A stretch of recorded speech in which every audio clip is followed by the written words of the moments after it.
I was a peacetime ranger, and I was, but in 10 years that I wasn't when I was a contractor, I saw a lot of shit. And I don't care what you guys want to say. That's on you. If you guys want to waste your time labeling me one, fine with me. I'm cool, but you want to call me a mercenary? That's fucking cool too. I'll go with that. That's fine, even though I'm not a mercenary either, because a mercenary actually is somebody who gets paid by a foreign government to go fight their Yeah. battles. I never got that. But if that's what you want to, and you know what, if you want to call me a CIA contractor, that's pretty fucking cool too. Or you want to call me global response staff, that's badass as well. So knock yourself out, kill yourself doing it. I'm still going to sleep like a baby tonight. And if you want to be sick, called one or the other, I respect that. And that's what I'll do. And it sounds like we're talking about gender, doesn't it? If you want to be called a man or, Respect my but pronoun. Yeah. respect my pronoun. Which is actually, that would have been a great tweet right there. Respect my pronouns. Battle Wine podcast, and we have no guest this episode. Usually, when we do a guest-free episode, we I'm let you telling guys you. know in advance, and then you could email your questions. But our guest canceled on us literally like 2 minutes before we hit the record button, Yeah, I guess that, and we wing it. it's one that's been what's it 10 years. Sometimes the 10 years sometimes since what? since Benghazi and all that Oh, okay. happens. So it's just time could be moving on. Old news, 12, right? 12 years. well, since Benghazi happened, but since the movie and the book and all that came out, yeah, that's a long time. Finally, the red carpet is being rolled up. People don't want to be on the show anymore, and hey, shit happens, man. We don't can't just rest on our laurels forever. And I still love, but I'll be quite honest. I just like doing. I do. My favorite. I do like having the guests because like we get like Lee Greenwood. Love meeting Lee Greenwood. Oh, he Love was meeting. awesome. I love talking to Corey Taylor. I love talking to my buddy Rob O'Neill. I love He was awesome. doing that. Yeah, I love. But I'll be quite. I like, and even the shows I listen to when I am listening to podcasts, it's never with guests. It's just two people talking, and I enjoy those more than I enjoy the ones with guests. And to be quite honest, I enjoy the shows where it's just me and you talking shop. Yeah. So nothing against the guests. I love all you out there. We've had some wonderful, wonderful guests. We've had wonderful people that I got to listen to that are big names in the public figure world and personality world. But to be quite honest, I don't have an issue with a guest canceling out because I think you and I just do great shows together, and that's the kind of podcast I listen to. So there you go. Yeah, That's my yeah. that's my It two was cents. hopefully you guys like it, but so before we get into anything, I couldn't really reveal this on the episode with Rhett that I did a few weeks back, but our friends at Ned have actually been bought by a larger company, but Ned is still giving you the great products Yeah. that they always have. And I'm actually really happy for those guys because it's a successful company and other companies want to be involved. And luckily, the parent company is still involved with the podcast, which we greatly appreciate. Yeah. And Ned is just a brand that we truly stand behind. It is, I was actually saying at one point during the show, it is really cold here. And I could tell you that relief balm comes in handy for me, especially during the cold months. So whether you want to check out the relief balm, their CBD, their brain blend, their mellow magnesium, it's all available at helloned.com/battleline or add the code battleline at checkout to get your discount from us. That's HELLONED.com, helloned.com/battleline. We love our friends at Ned. Also, I love Hero Soap Company. Every time I'm in the shower, I'm either using the Hero Soap bars Yeah. or I'm using the body wash. I love every product that they put out.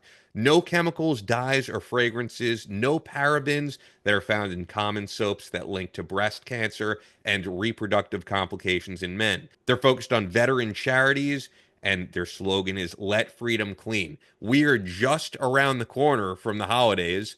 And actually, this is one of those years, one of those rare years where the first night of Hanukkah and Christmas fall on the same night. Usually they fall in different parts of the calendar because the Hebrew calendar. So both holidays are just around the corner and they're carrying their new Freedom Box, which is perfect if you want to get on that now. And you'll have to check with them if we get it in time for Christmas. But with four special scents, Boston Tea Party, Liberty Cleanse, Over Mountain and Frontiers. That's at herosoapcompany.com. I cannot stress enough how much I love Hero Soap Company. And when you use the offer code BattleLine, you'll get 10% off your entire order. That's herosoapcompany.com. Promo code BattleLine for 10% off. With that, let's get over to this show with absolutely no one, just us.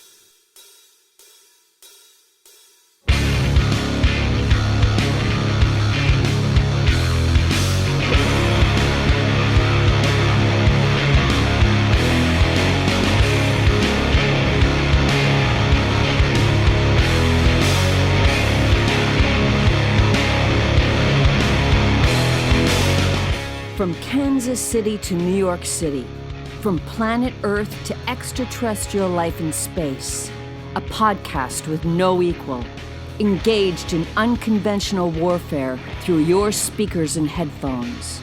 This is a show about embracing the suck, conquering your demons, and finding God in the face of adversity. Chris Tonto Peranto. Switch is on. Motherfucker, I'm gonna shoot you in the face. Ian Scotto.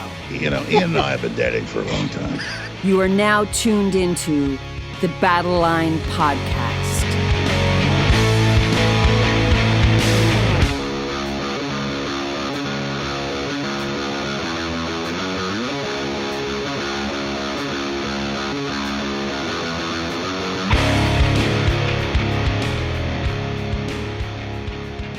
The switch is on, Battleline Podcast, and quite honestly, we're just going to talk about whatever this show because we had I'll be transparent, we had a guest scheduled.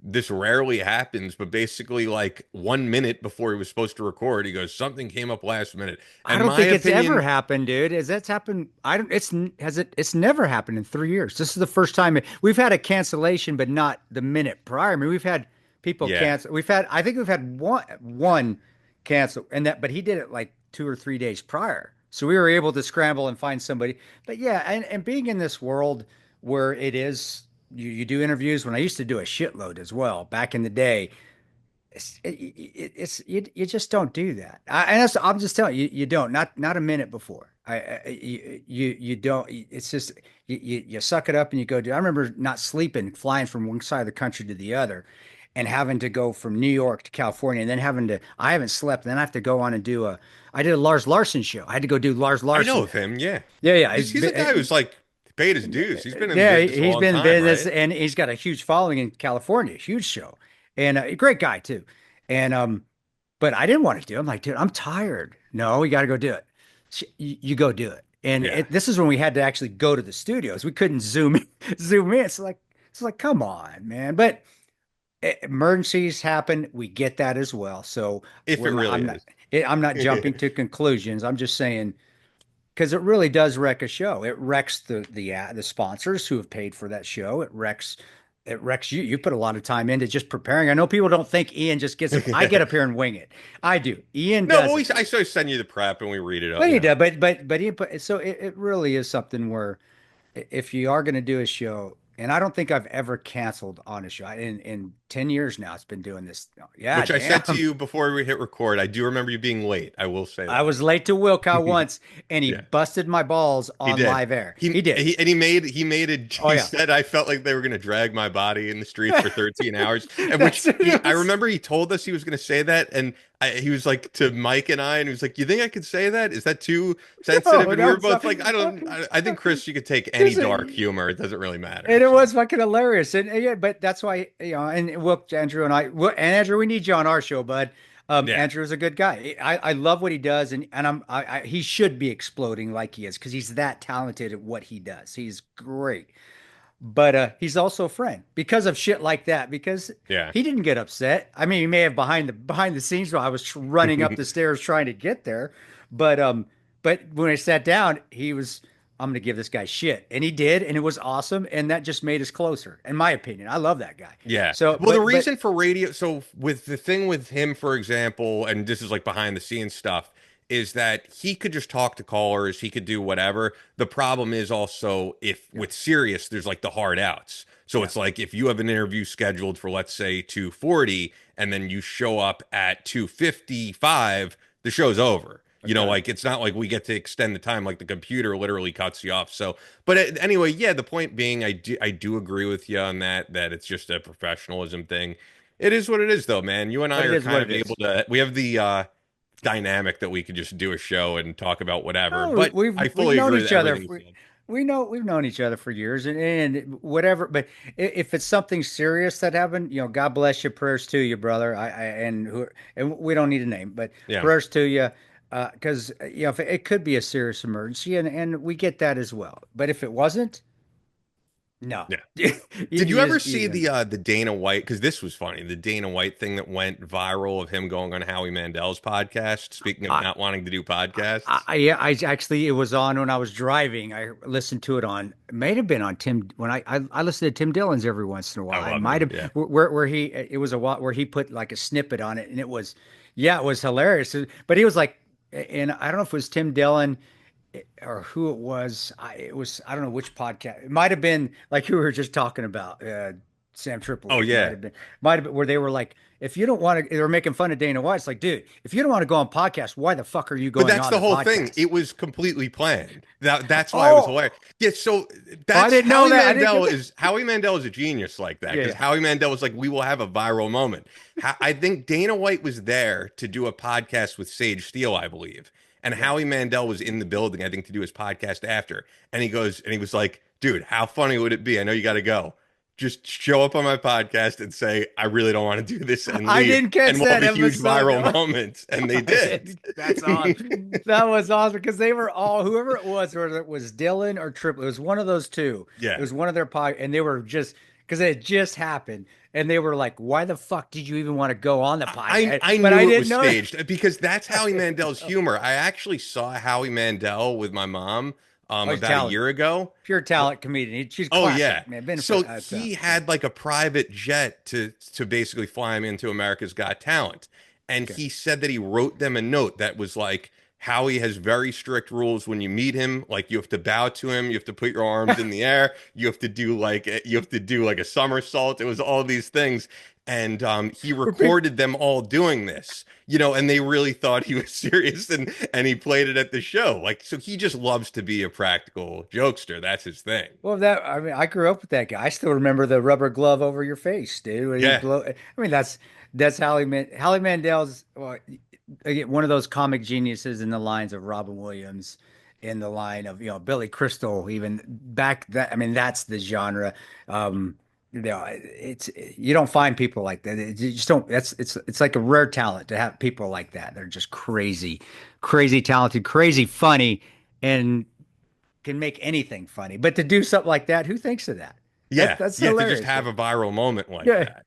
and He's he's done a few utilized. of those. He's done a few of those but that was a really smart one, I thought, to just have him, show up there and say, "Yeah, I really don't want to fucking do this," That was all. and then I leave. see. I say that's fine. I just knew that. I didn't know that was actually what happened. So Yeah, hilarious. But it's just it shows again that's people that are subject matter experts in their genre. That's why they're subject matter experts in their genre. They just know. They know, and he's adjusted with the times with the media because man.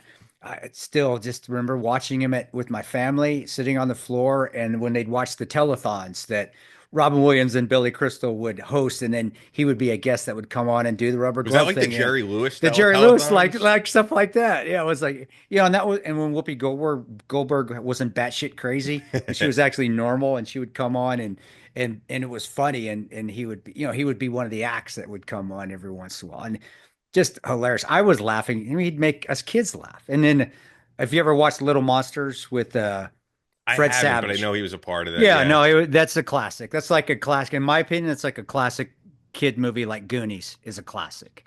And so he if did a you've lot of grown stuff up, like that though, because he was the yeah, voice of Gizmo and Gremlins, yeah, yeah, Bobby in Bobby's World. So he Bobby's did a World, lot of yeah. voice acting and things like that. But anyway, actually, I should get into. You just came back from an event, which you kind of rarely Yeah. do now. You don't Uh, really do as many. no, I mean, I probably do 10 a year when I used to do 10,000.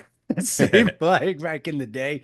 Wolfline Construction, not Wolfline Construction, they're Wolfline or Wolf Broadband. And it was for they're a big rural broadband company. And living in rural America, we do like the internet out here. We wouldn't have this podcast. If we didn't have the internet out here. But coming to find out, that is a huge a huge business area where, rural areas and you got to bring internet service out there. And these companies like Wolf have just done an amazing job. And there are a bunch of guys. So when you see guys in their trucks, out there in the cold, up on the power lines, that's not always the power line guys. Sometimes it's the internet guys because they tap into the power lines and it's not legal, guys. I'm not saying illegal cable, but they tap and they run the internet cables and they tap in, and that's how we get our internet out here in the sticks.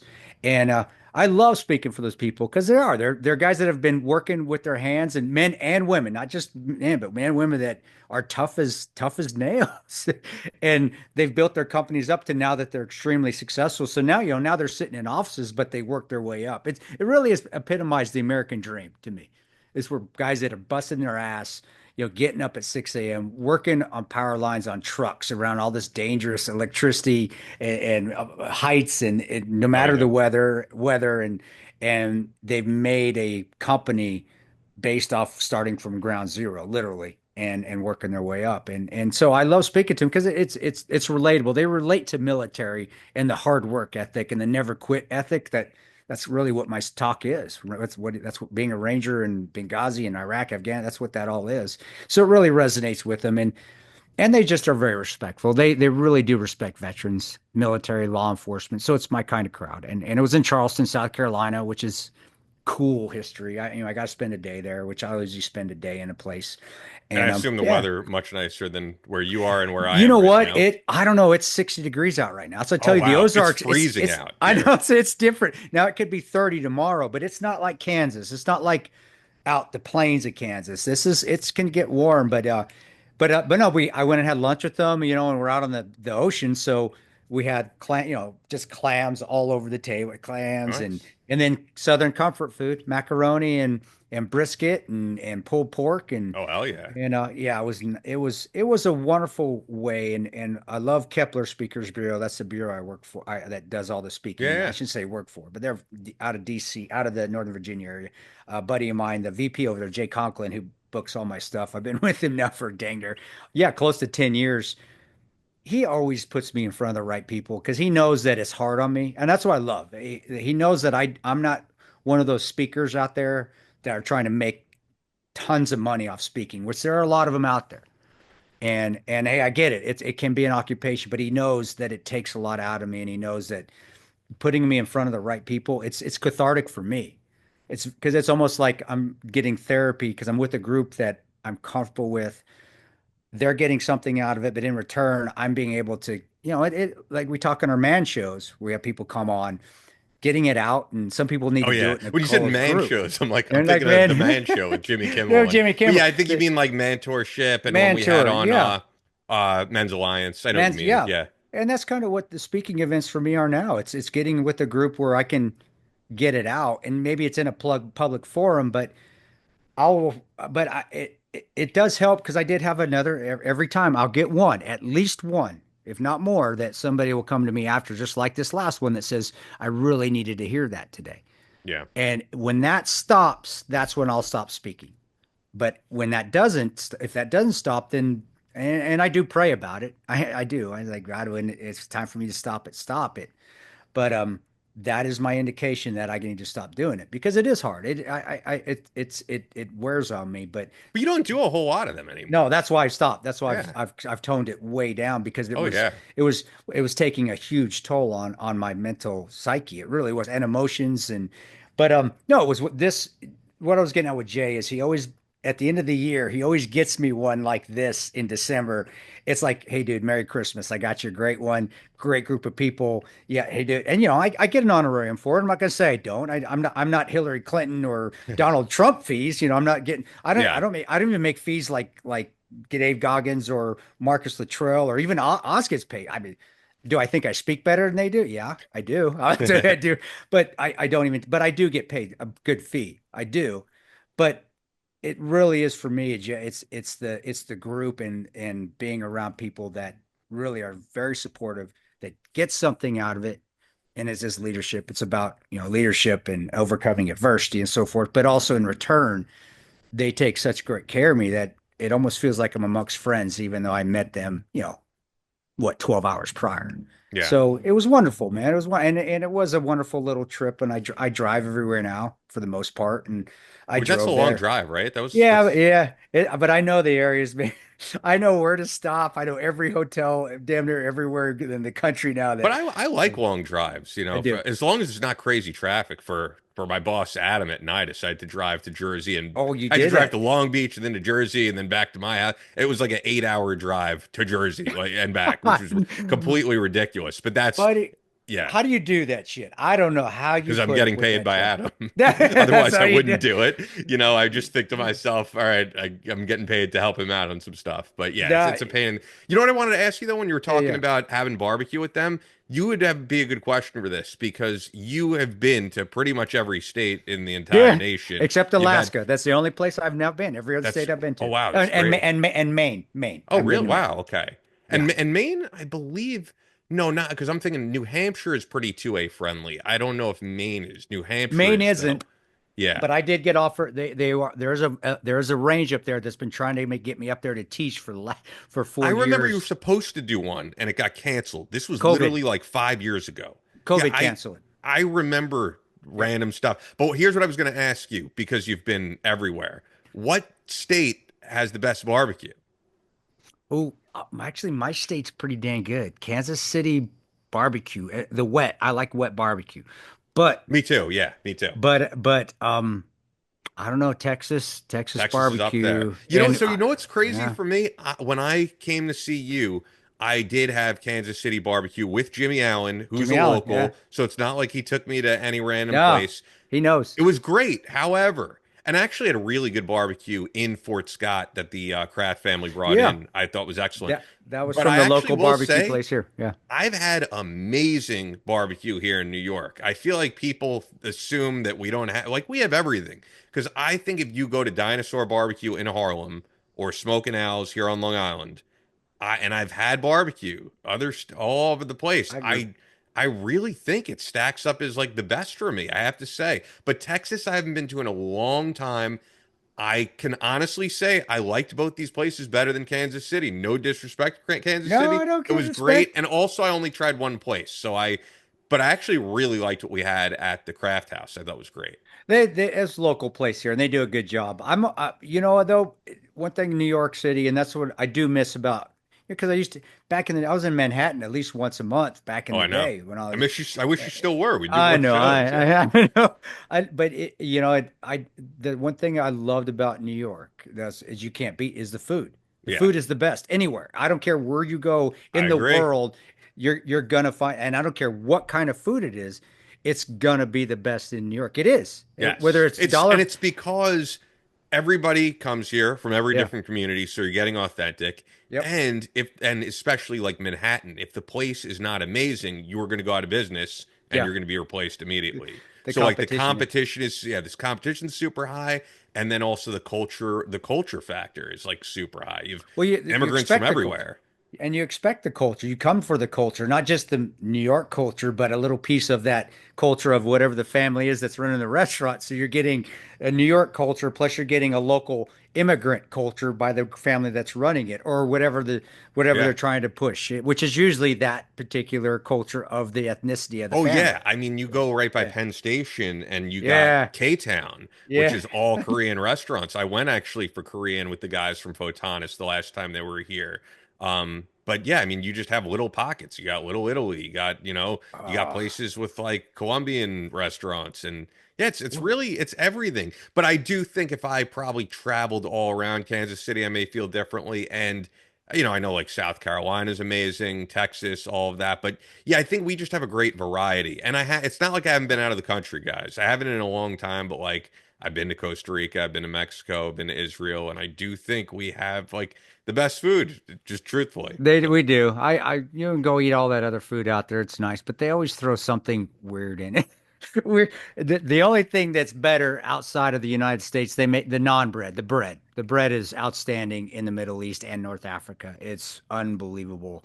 But you got to be careful eating it. I ate too much in Kandahar once and I stopped myself up. I actually had to go to the Kandahar hospital to get Jeez. my guts cleared out because I couldn't shit because it was so But that's more thick. because of your own medical issues, And right? that has a lot to do with Crohn's disease and ulcerative colitis. I should have been eating it, but it was that good. I'm It's that sure. good. It is, and it smells when you're walking around. Oh, I remember when I used to walk around the Mahdi Market in Kabul, and I'd go around the market, and it was just being with the agency, doing my thing.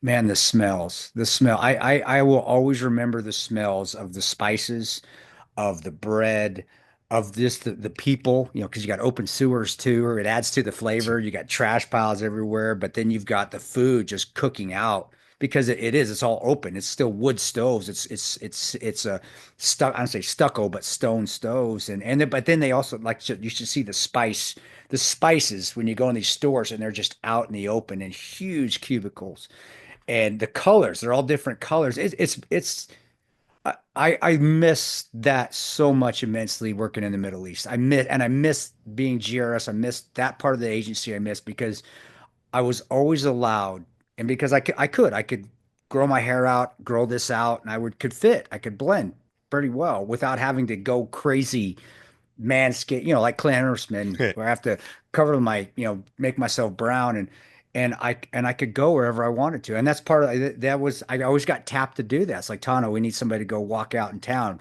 Got it. Let's go. Yeah. And it wasn't like I was work because it was like an experience. It was where you white guys couldn't go. Yeah. So, and I could go in there and just walk around, and it was like Raiders of the Lost Ark. It's what it felt like. And and I still remember those spice racks, those spice shops, and the smells, and then having the fighting quails. They had a fighting quail place that was in all these areas. You'd always find one, and these quails are like, I mean, they look like pigeons. They're like this big, but they breed them to fight, and they put them in a cage and they fight, and it's like they I bet did on it. not know about that. Yeah, I've it heard was of cool. cockfighting. I've never heard of that. That's what I saw. Like, because I was walking around, and I generally sometimes I'd have a local that was read in with us. He'd be with me, and I remember the first time I saw it, I was walking through, and it wasn't Kabul. It wasn't Kabul. I was walking through these little alleyways. It was beautiful, man. Man, it's just like I walked in this alleyway and it just opened up into a whole nother world. It was just wow. Nobody gets to see this because it's behind all these buildings, and you don't see it You don't see it unless you walk. You got to get in there, and that's really only where locals go. And I went in there, and I'm with one local helper. He's there with me. We're kind of like I do. And he's a local Afghani. And I looked, and I'm like, and he goes, quails. Quail. He goes, yeah, quails. And I actually have a picture. I mean, I'll post it. I got a picture of one. Um, and he goes, yeah. I go, what for? He goes, I'm trying to talk because Yeah. my Dari is for shit at that time, but I can kind of speak it, and I lost it. But I'm speaking Dari in English, so I'm speaking Dinglish, I guess is what we'll call it. And he goes, fighting. And I watch, and they do. It's just like cockfighting. But they put them in a cage because they'll fly away because they're quails. And they put these two quails in a cage and they just go at it. And it was fucking madness, dude. They're throwing all these Kabulis are just throwing money and betting, and it's like that Rambo scene when they're fighting the cock, where they're the Rambo's fighting and they're involved with these crazy fighting, or Deer Hunter, where you see them with the Russian roulette and Robin De Niro's playing, or Christopher Walken or Robin De Niro's playing Russian roulette. They were going madness, and it was like, holy shit, who gets to see this? Man, I wish I had a video camera because I couldn't pull my phone out and just start because then I'm fucking made. I mean, nobody has so, but it was awesome. And then the reason I was because the spice racks were way on the other side, which maybe that's why it upped my senses because I'm watching this. I'm getting an adrenaline rush, seeing something that nobody in the Completely, world yeah, gets to weird. see. Weird as shit. I'm still in a dangerous fucking area and nobody's around me. I think I had Popeye. He was orbiting another GRS guy who we talked with Spradley. The one that passed away. Oh yeah, yeah. He's my QRF. He's out by the stadium, the soccer stadium, but he's my nearby QRF. So if I need somebody, at least he can get close to me and drag my dead body out before they start dragging me through the streets. But it's like there's nobody there. I'm watching this cockfight, this fighting quails fight.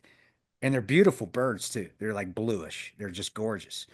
And then I've got these spices with all these colors behind me and all these little cubicles or cubes. They're like little cubes, like a grocery store where you'd find fruit in like a in like a market in Manhattan, something like a little local fruit stand. And and then you got all the other smells of the non-bread that's just cooking or just a little ways away. And then people are still just going about their daily lives shopping. And then there's donkey carts that are coming up and down because that's how you get your food out of there. Because you can't pull cars into there. And you have to park sometimes a mile, half a mile away.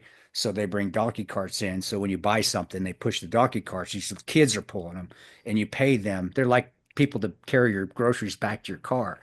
And it's just surreal shit like that that I Yeah. miss from working with the agency. And I know you're bringing up where the food, but that's what brings it up because Manhattan kind of had, at least in the initial when we first were writing the book, and I got with 3 Arts and we started doing the book writing and the where we were in Manhattan all the time with Hachette Publishing. New York kind of had that same effect with the food because of just the smells. Every block had a different smell. Oh yeah, yeah, that makes sense. Yeah, yeah. So I went down a rabbit hole there, No, but it's cool, man. I think people that was it. appreciate it because a lot of people have never been to those regions. So, no, I get it, man. I was going to say, while you were doing your last speech, I did go to the Team House Yeah, holiday party. Really cool seeing those guys. I will actually be back there next week, or I will, because we're going to have Jack on. yeah. But it's so funny, man. I run into people who have done the Team House, who I've tried to get on our show, and like Adam White, did a lot of amazing stuff with interrogations, and he's just one of these people who's like reluctant to do any more podcasts, but he would be great. People I love really it. like him, and he just speaking to him, he had so many hours doing actual interrogations because he was talking about there's a lot of people who may have had like a longer military career. But he's like, but they maybe had a few hours of doing Yeah. actual interrogations. He's like, because of the time period I was there, he's like, it's insane the amount of interrogations I've done. I'd love And to have he's one of that those on. guys where I'm like, Yeah. Adam, we got to get you on, man. And he's like, no, I really don't like doing podcasts. I'm very, nervous. He's also a guy, if you're listening, Adam, who like I think let the negative comments on his episode get to him too much because I think like half the comments were positive, half the comments were negative, or probably less than half. But he let I think a lot of those people get to his head a little bit, and I was even like, I get shit on in the comments. You've probably got shit on in comments, and Always. I think you can't let that stuff get to you, man. I think the people who appreciate the interview, that's what matters, and you can't let the positive like get to your ego, feed your ego too much. The negative you can't let get to you. Can't. But It's he'd be a great interview. It was great seeing just all those guys in general. I hopped on the live stream. A lot of people remember me from Soft Rep and were asking me old Soft Rep questions, and they don't seem to know I've been doing a podcast for the yeah. past 5 years. So That's what you're I saying, try, man. yeah, I always got to plug what we're doing, but I don't, it's just the Team House is massive. It's a massive, massive show. If you look at the amount of subscribers, not massive in the terms of Sean Ryan, but I mean, they have hundreds Yeah. of thousands of subscribers. And just the algorithm, sometimes some stuff gets boosted up crazy and some stuff doesn't. We've had shows that have done really well. Sometimes we have a lull. It's just kind of how it is. But It is anyway, weird too, because it's not always the shows that you would think are gonna do well that and the shows that aren't. We couldn't get. I mean, the only one that I would say, this one's gonna do well, Pablo. Pablo oh yeah, Schreiber. and that did great. This one's gonna do well. And hey, Martini. Actually, I just reconnected with Martini on Instagram. We'll get him on. I'll I've hit him interviewed up. him before. Yeah, Max is a great guy. Max, love Max Martini. Wonderful, wonderful person. But the other ones, yeah, who would have known Spradley would have been, Oh yeah, that well, was huge. like, but Yeah, a not lot of not the that rock shows did the really Rock. well, which originally just wanted to have them on just as a fan, but then like the Don Dawkins stuff made Yeah, huge news. The John Dole Mayan, I knew I was sitting on gold when he that said the was stuff that he awesome. did. But although Yeah, I don't know if he necessarily like likes us still because of all the clickbait headlines, but I knew that was going to happen. And it's just, if you're going to say something clickbaity, it's going to get picked up. That's just the way that it is. But I personally loved having him well, on. I knew I was sitting on radio gold though. When he said the things that he did, I go, this is going to get clickbaited everywhere. And it did, to the point if you go to System of a Down's Wikipedia page, like it mentions Battle Line Podcast because what he said huh? was huge. Like what he said changed the trajectory of how people view the band. Like it Well, was wild. you got to be honest. I mean, honest. I know I've said some things. I've said some things that have affected Yeah, I want to say career, not really.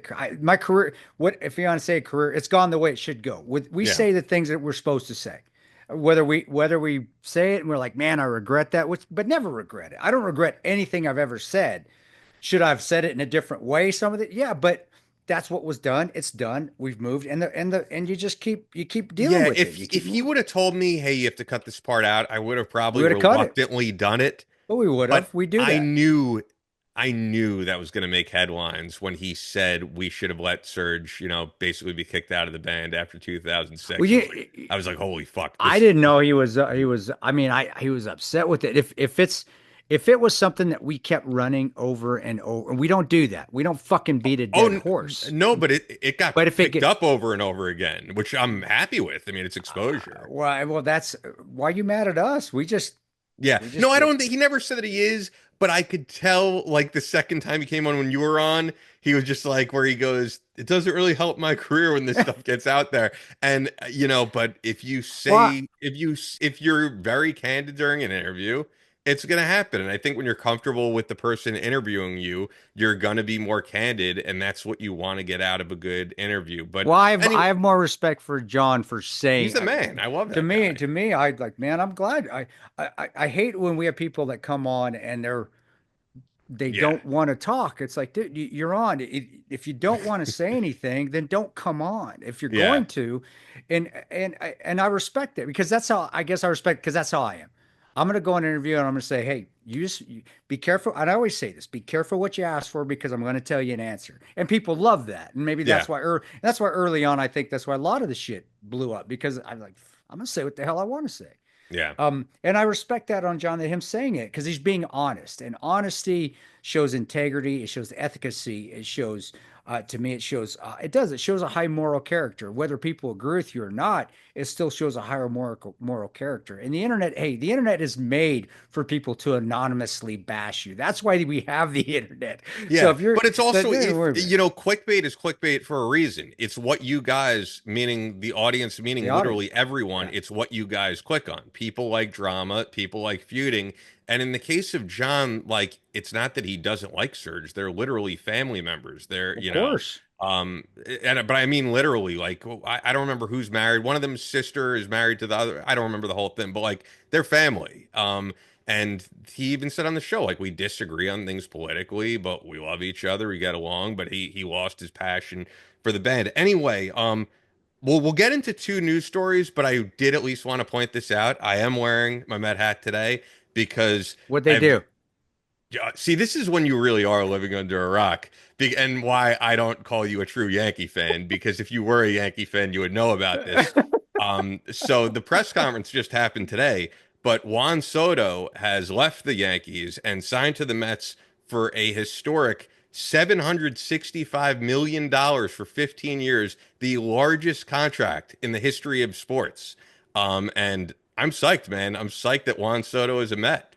What a what kind of rat ass traitor Yankee is Soto's? Soto, what are you doing, dude? Seriously? Going to I be didn't know. huge, man. I mean, I Yeah, feel no, that is like, huge. because we have an owner who's a multi-billionaire who doesn't care about how much he spends. Okay, well, here, if it wouldn't piss me off as much if it The was the fact that you don't Reds. even know tells me I it didn't know. didn't. I didn't. 'Cause now, if you would have said Aaron Judge, because I probably would have, yeah, I would have paid attention more. I would have.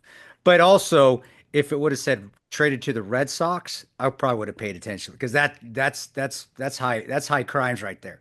That's capital punishment. You don't go from the Yankees to the Red Sox. Yankees Mets to are the still your mortal enemy, though, if you're yeah, a yeah. real I mean, Yankee fan in this town, in the town, if you're outside of town, it's the Yankees and the Red Sox, and that's how I always grew up. Yankees, Red Sox, Mets. But you know what? When I was growing up, the Mets weren't always that good. They That's got the whole good, thing, man. and That's then the thing is we've always been, and I listen to sports talk radio, and it's the whole Mets have always been the little brother, and we're not the little brother anymore. We have the multi-billionaire owner who's gonna who's going to Yeah. fork out $765 million for a 15-year contract. But Once again, the largest in the history of all of sports. well, yeah, I have been, in my defense, I have been traveling and I have been attached to my computer working flood files for Yeah. a long time now. And yeah, to you NFIP, FEMA, you guys got to get your shit together. Seriously. Come on, you nitpicking sons of bitches. I swear. People out there, we're trying to get you paid. I promise all the adjusters are trying to get you paid. But we're fighting an uphill battle. But we'll Yeah. get it done. We'll get it done. Anyway, I'll probably get fired from my flood adjusting job for saying that shit on air because I just cussed You're not out. saying anything wrong, you know? No, I'm saying it right. And but also to some of you adjusters out there, you need to get your shit together too. You got to learn what you're doing and you're not. But the majority of them doing a great job. And I feel for the adjusters because being one myself back in the day and now, examining and trying to help out 15 of them, it sucks for them because they're getting yelled at by the insurers, and then the carrier goes and nitpicks files, so they're getting yelled at by the carriers. Then they're the face, so the insurers, the people that are damaged, they're yelling at the adjusters because they'll actually pick up their phones where the carriers won't, or the carriers won't tell them the truth, and you're not. A lot of them aren't when they. And I do. So I'm like the therapist plus a examiner plus a peer plus a boss all up in one, and I'm just trying to help the adjusters get everything done. But it was man, people really were decimated though. They were Yeah. lost Oh, yeah. homes. Um, And man, yeah, but I anyway, was just sorry, gonna say, man. because I wanted to mention, I said before I got into that, I wanted to mention the two news stories, so we'll get Yeah, yeah. right into that. All right, so before we get into the news stories that we're going to talk about, Fort Scott Munitions is a manufacturer of multi-federal patented solid copper and brass CNC spun ammo. It's designed to tumble upon impact in soft tissue, leaving devastating wound channels for faster bleed out and quicker incapacitation. This ammo was originally developed to innovate and improve on the standard of military grade ammunition design, and it was found that not only did the TUI outperform competitors in the self-defense industry, but it quickly became apparent that it would be a top contender for hunters alike. With the ammo being CNC spun, the tolerances are some of the tightest on the market, ensuring that you receive the same results with each pull of the trigger. I got the 9mm ammo right here. They have great tins on the Yeah. website that you could pick up. So check that all out at fsm.com. Use the promo code BATTLELINE for 15% off selective merchandise from them. That's fsm.com. Use the promo code BATTLELINE. Fort Scott Munitions is a proud supporter of Chris Peranto, Battleline Tactical, and the Battleline podcast. We also have the best fragrance sponsor, Yeah. and that's none other than Elinzer. And they sent you an extra bottle because they heard your favorite scent on the reads. I did. I picked some up, the Ocean Profond, but seriously, this stuff is great. The packaging is great. The smell, my wife loves it, which makes it great. That's why I love it. But these guys are a tremendous company. Very impressed so far, with the stuff they've sent us, the stuff we've got to use, the stuff I've picked up. But the travel pack I took to Charleston with me, South Carolina, to do my speaking event, I get home and have a box of my favorite scent, Ocean Profond, sitting on my desk at home. And guys, these guys are the real deal. I think tremendous. So, guys, check them out. Pick up their fragrances. Pick up the test box first, the travel box. I have it see right which one here, you the like. Discovery Yep. Kit. And I was actually speaking before about Christmas gifts, holiday gifts. Like, this is perfect for that. It is. It is. And yeah, and you'll get 20% off with us Yep. when you use the promo code BATTLELINE, one word, just like the show. So check them out. It's elinzer.com. Once again, it's spelled ELANSOR.com. We love them. Embrace every moment with distinction with eWindsor. eWindsor.com. Promo code BATTLELINE for 20% off your order. So yeah, the two news stories I wanted to hit, and actually I do want to apologize to you guys because as I said at the beginning of the show, usually if we're doing a guest free episode, like I'll read up on things, I'll get my articles in order, I'll get all my sources together, and I'll have an idea of what we're talking about. So this is completely on the fly because we had a guest who canceled on us 2 minutes prior. So I'm going to discuss this to the best of my ability. And if I get something wrong, you could put it in the comments. You're You doing can it email- Tonto style, man. You're doing it in the Tonto. Yeah, I don't like getting way. things wrong though. So if email us battlelinepodcast@gmail.com. You could correct us, but yeah, we'll get into two news stories here. The first of which you've heard us talk about in depth. Daniel Penny has been fully acquitted. Here's the thing that was kind of interesting is that he was originally just acquitted of the manslaughter charges. And the thing that I noticed is that conservative media went absolutely nuts and started to have all these theories that they were like, they're trying to get the jury, they're basically like rigging the jury to charge him with a lesser charge. And I was originally saying, like, let this play out because I posted that he was acquitted of the manslaughter charges. And people were like, but don't celebrate because they're going to charge him with something else. And actually, that guy you were on his podcast, I'm trying to remember his name. See, this is why it'd be great if I had Andre. I think so. Yeah, it was him. It was Andre? him. He was actually tweeting me because he was saying they're going to get him on a lesser charge. This is New York. And I said, like, this is good that he's acquitted of the manslaughter. Let this play out. Yeah.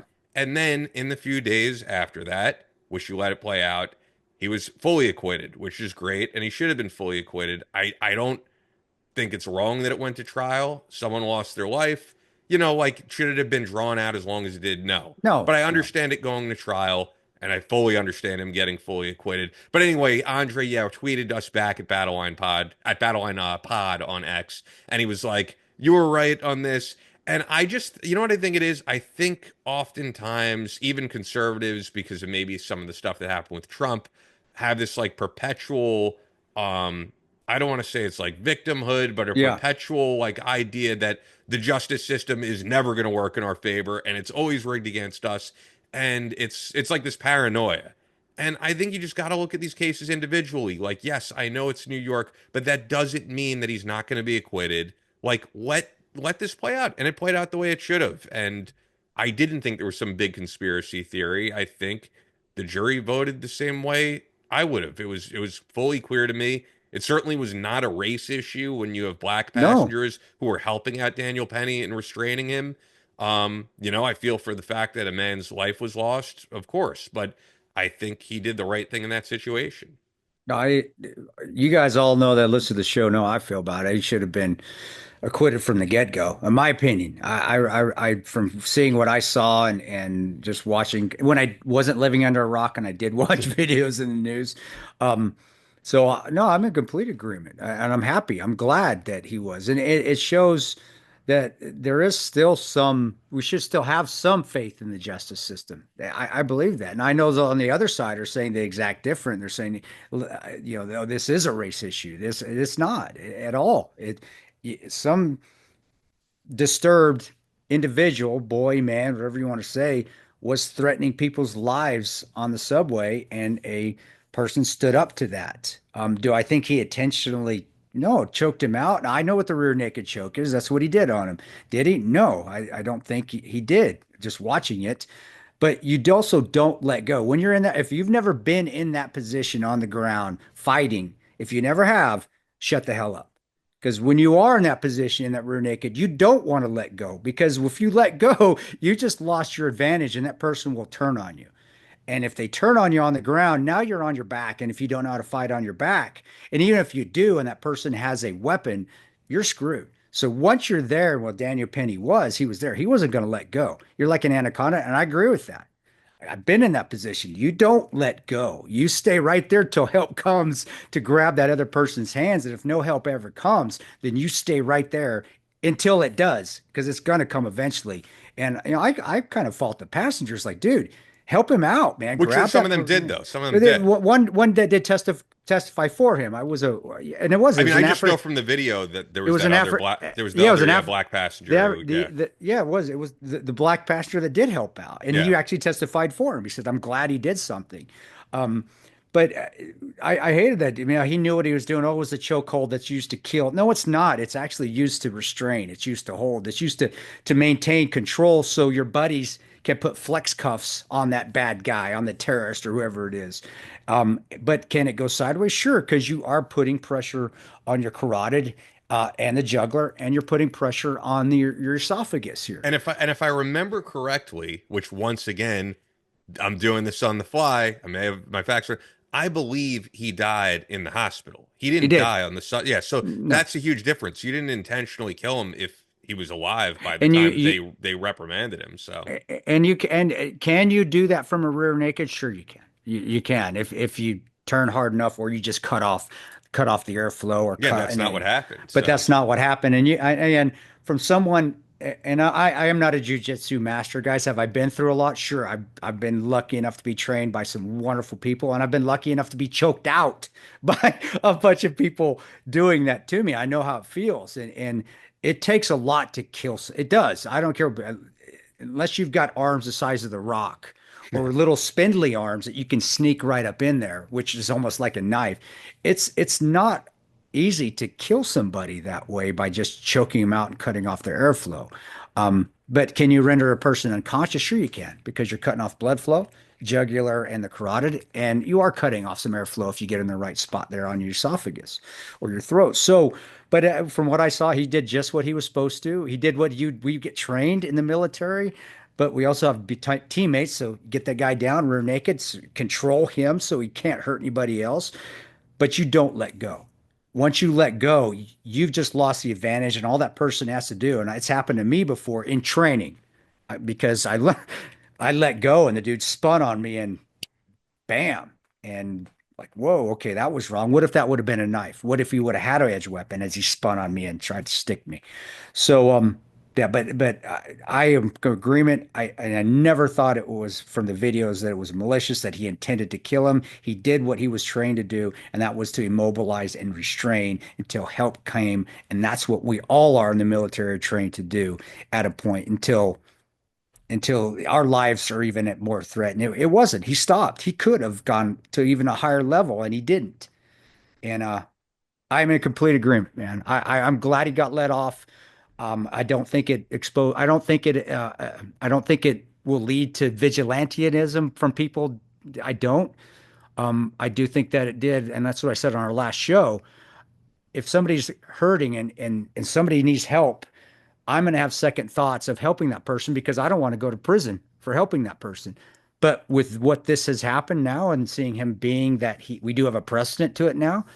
Sure, now I'm more likely, not that I wouldn't help, but now I'm less likely to second guess it and thinking, oh man, I'm going to go to prison if I go help this person. although Now, you haven't been to New York in 5 years, yeah, that's so true. That's true. That's true. and That's you true. and actually you don't even go That's on the true. subway, do you? Well, I'm just saying in general. Does it But have do to be a you? subway? Do you go on the I subway? have I've been on the subway. The last time I was in New York City, I was on the subway with Okay. Drew. With Drew, because he No, rode the that wasn't subway. the last time. The last time we were in the city, we recorded a podcast. Well, I didn't go on the subway then. It was with Okay. Drew. No, it's been a long time. Yeah. No, actually, I enjoyed it. I didn't mind. It was kind of No, but cool I just mean that once you. you'd have to be on a subway in New York City to be in that position and to have to be thinking about the local government laws, No, which actually plays into the fact that Eric Adams, the mayor, did come out and defended I Penny. saw that. I saw it. So, Yeah. and Adams has also even said that he doesn't rule out running as a Republican at some point, and I feel like that's because the Democrats have really forced out anyone who like Yeah. thinks to the contrary on anything. Yeah. This includes that we have a governor who's basically said that if you come into the country illegally, we're going to give you a prepaid debit card, we're going to give you a hotel, we're going I to heard. just do everything for you. And Adams has been like, no, we can't have more of this. And then suddenly, after Eric Adams said that, they're saying he has corruption charges against him. And the corruption charges, once again, I don't have all my prep on me, but always seem to be like minor, really minor things. Like I don't think they have him on any major corruption. I think he's a guy just going against the system in some way. And when they say that, the party kind of comes after you. But anyway, I am glad that Penny was acquitted. I would love to have him on the podcast. Like, Yeah. truthfully, I'm not going to be one of these people who's like, I don't know if he's doing interviews, and I think the guy should probably enjoy some He did. time away He from. did one with Yeah, I didn't even know that. Okay. Judge. I saw it Shadeen? on. Yeah, I saw actually. When I do turn on my computer, the first thing that pops up is the Fox News. It does the front page of it, and it was on there. I didn't read it. I clicked off But because he I did an worked. actual interview with her? Yeah, Like I in sat down person? with her. Okay. Yeah, it was on the front page. It had you could play it and watch it, and I but I mean, as didn't long as watch it. he be down to do it, I would want to have him on, and hear it firsthand. But I hope he could get his life back to whatever he was doing, which I personally don't know. Because I think a lot of these guys, you just become like a media figure, Yeah. and I don't know if that's really the best thing to happen No. immediately after. Like, I think Yeah. he should at least have some time to just enjoy whatever he does in life. I don't know his family situation or any of that, but I think it would make sense to probably have a little bit of time to just enjoy, and then maybe talk about this stuff in the Yeah, press. So if he'd be I down agree to with come you. on, though, I'd Oh, certainly be open to it. well, we support him, and not, being a Yeah. Marine, being a former Marine as well, or Marine. You guys, I guess, I know you guys are never former, you sons of bitches. Um, yeah, I'd love to just to have him on to talk about anything, and I do support what he did. I've done from the get-go. I know he did the right thing, and it's not easy to do that, especially, because you are risking your life. You're for others that you don't know, and he still upheld those values of standing for others' lives, even if you don't know him or not, even risky and the risk of your own. And then he paid for it, and he paid for it with how long was he imprisoned for, or was he? Yeah, I don't know. This is I mean, once again why it would well, be good if I had all the notes I with me, know, but I do know we've been yeah, talking about this situation for about 2 years because I he remember did the the right last thing. time we spoke about it, I was over at my parents' house, and I've been in this apartment since May of 2023. So yeah. He did the right thing, and he lost a portion of his life because of it, and that's horse shit. Um, and yeah, it'll probably always be on his head. It will always be in his mind. That's just normal. You wouldn't be a good person if you didn't think about it. If you've taken somebody's life, and it just happened to push it away. It's always going to be there because I'm sure he's a good person. I don't know him, but I'm assuming he is for the way he acted and the way he handled himself as well. After he wasn't venomous, he wasn't extremely outspoken. He wasn't saying, at least I didn't see it. Granted, like I said, I've been living under a rock for a while, but I didn't see that he was saying the system is broken. In fact, I didn't hear him say much at all. I Or haven't there were watched enough reports. really. I mean, I've seen the coverage of it, but I can't say I've seen Well, much. I haven't. Granted, I'm not. And you know, if he had, then maybe I'd be thinking different. But I think that says a lot about his character. Man, that much restraint when you're wrongfully accused, then you're being imprisoned for trying to help somebody, But that could also help a just lot be of people. lawyers saying don't say anything, which is Well, probably what they told him to well, do. that doesn't mean you're going to. Ask Alex Jones. Yeah. I love you, Alex, man. I'm just fucking with you, man. But he still didn't, and it just says to me a lot about his character. How he conducted himself up to this point after, to me, is more impressive than even just the act of what he did, and that's amazing to me, because that'd be hard to do.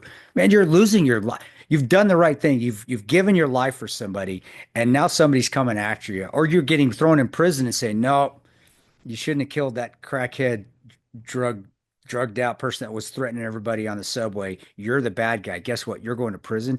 And to not even just go, not just be outspoken one time. Wow. That shows a lot of moral courage to me. And that's impressive. That's what I love to have him on the show about. I mean, love to talk about what happened, but just like, man, how did you do that? Can you tell our listeners how to do that when something has gone wrong in their lives and they just want to lash out like we all do? You didn't. And then he may come back and say, well, the lawyers told me not to. Yeah, that's Oh, my okay. guess. I got to be honest. Maybe I just view it differently than you because No, I you could might. picture the lawyers being like, Yeah. hey, anything you say is going to get turned Right. in the wrong direction, and we're trying to get you off on all charges. And whatever they did was successful because he was, but I think he should have been regardless, no matter Yeah. who the lawyers were. No, But you're but, probably right. I but still would love to congrats to ask him. him. Yeah. Yeah, no, congrats to him. I would definitely love to interview him at some point. I mean, being that I assume he's a local New Yorker, I mean, it would be cool to get him in, like the Team House studio, and I'd love to meet him. That'd be cool. But yeah, maybe at some point. And then the other news story I wanted to hit on was that this past week we've Yeah. seen what people were reporting as car-sized drones like in mass being flown over New Jersey. And there have been like government officials who came out originally and said, we don't know what these are. But this is what disturbed people. They were like, we don't know what these are, but we can't do anything about this. And we're like, not going to do anything about this. And there were people actually who don't even get into politics who I heard comment on this, like Eddie Trunk, who I listen to Eddie Trunk all the time because I love his show. And Eddie even said on his show, I never get into politics. Like, this is a rock show. We don't talk politics. But he's like, as a New Jersey guy, I don't get this. Like, shoot that shit out of the sky. That's what he said. However, I could say I understand the other feeling because if these really were car-sized drones, New Jersey is not like cornfields in, middle Yeah. America. You shoot a car-sized drone out of the sky, it's going to land on someone's house. It's going to land on some cars. So you're kind of left without any options, I would think, of how to handle this.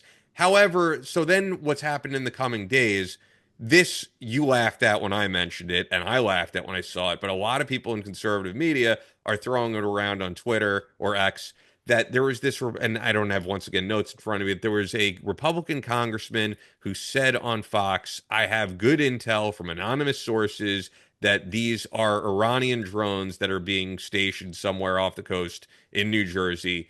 And just when I hear stuff like that, my bullshit detector goes up because I've worked in media so long. And to what I said to you is it's the same thing as liberals buying into when some, Yeah. Yeah. Democrat congressman goes on MSNBC and says, I have it on good intel that like Russia hacked the election, that Russia's working with Trump. It's the same thing. So to our audience, who is more on the right side Yeah. typically, like don't buy into something just because some congressman went on TV and said anonymous sources said something. It's probably bullshit. I've seen so many times where they do this.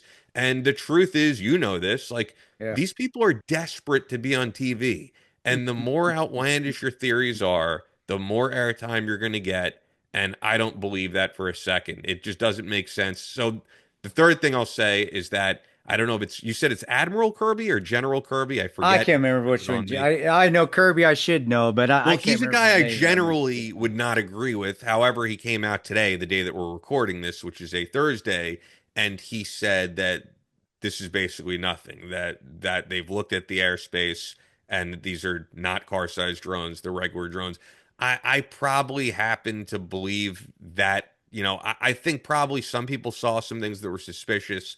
And then I think just like a game of telephone, it gets Yeah. blown out of proportion. And then also, especially nowadays with AI, with all the things we could do with phones, it would be very easy to put up fake footage on the internet. Yeah. So you really can't believe anything you see anymore. So even if I see stuff on X that looks out of this world, it's hard to believe unless I see it with my own two eyes in real time because we've seen faked UFO footage all the time. I remember the big one, like late 2000s maybe. I'd have to see the date, but you probably remember where there was a UFO landing on the Dome of the Rock, the big mosque in Israel, and then Oh it yeah. Yeah. flashed and flew up in the Yeah. sky. They had it from multiple angles, and then that came out as a hoax, which I think it was a hoax. I don't know if it was proven, but like we've seen faked UFO footage time and time again, and I almost think that this is the type of thing that gets put into the public perception, and people start to see things that aren't there.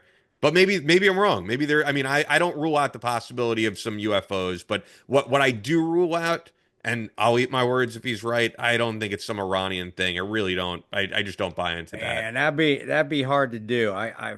If the Iranians can get next to the coast of Jersey and put up drones, our military really has gone to shit. I mean, it's gone down a little bit, but holy crap! Seriously, we might as well give up now because we ain't gonna beat nobody. I think that's the most ludicrous thing I've ever heard. That's why when you said it, I just started busting up laughing. Yeah. But yeah, if I'm wrong, I'll admit I'm wrong. Iranians, man, and then I would say, yeah, our military really needs to get their shit together. So does our intelligence services. So does our NSA. I don't have any friends, in those agencies or not, but if they're not that bad. I mean, believe me, I got nothing Yeah. great to say about either of them, but no way in hell have they gone to shit that bad. So, bro, I'm with you. And the pictures, I don't know. I mean, I've seen pictures just on the internet like myself, like yourself.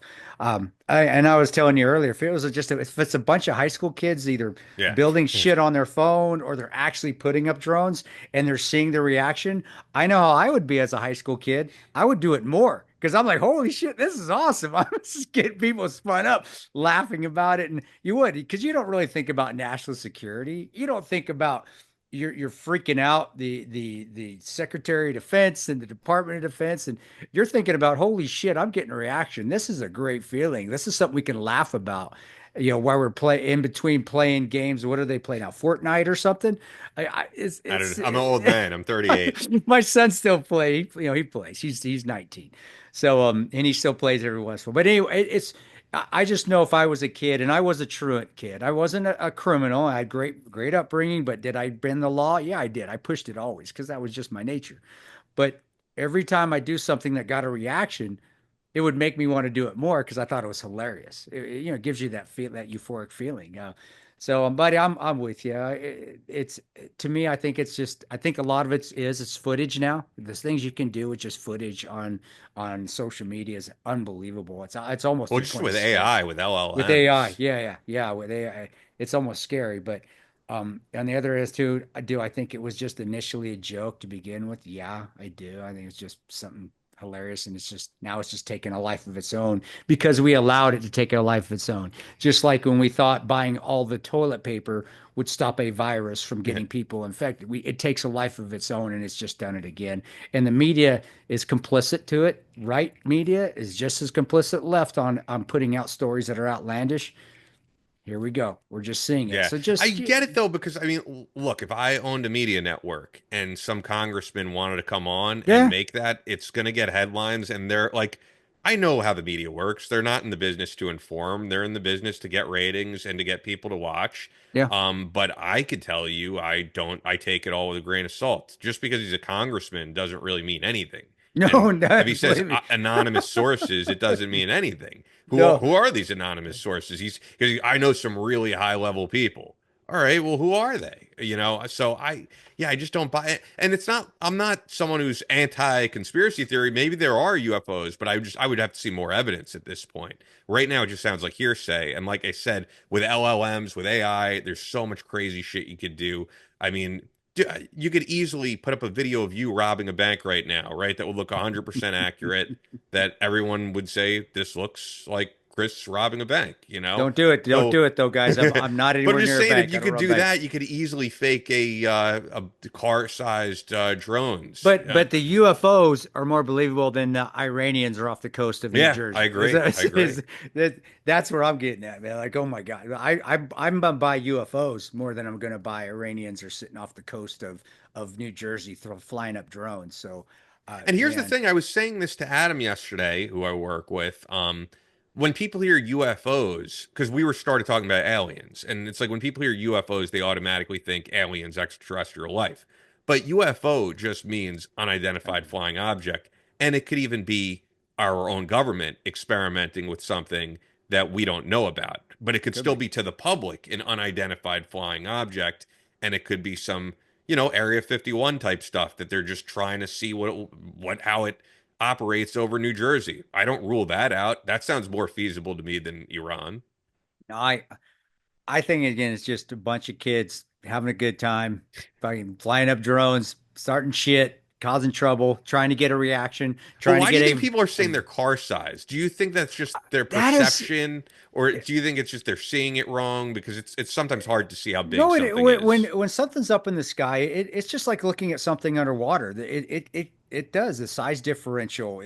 What you're seeing is not always the size that you think it is, and I've gone both ways where you can see drones up in the air and they look very very small, like actual drones, ISRs, intelligence surveillance Which and how reconnaissance. big are those in actuality? Those are big. Those are like big like cars, and you'll see us, but it doesn't look that big. But then, Could it you'll be get that? Could it be that? it could be, but the picture I've only seen one. Again, living under a rock, guys.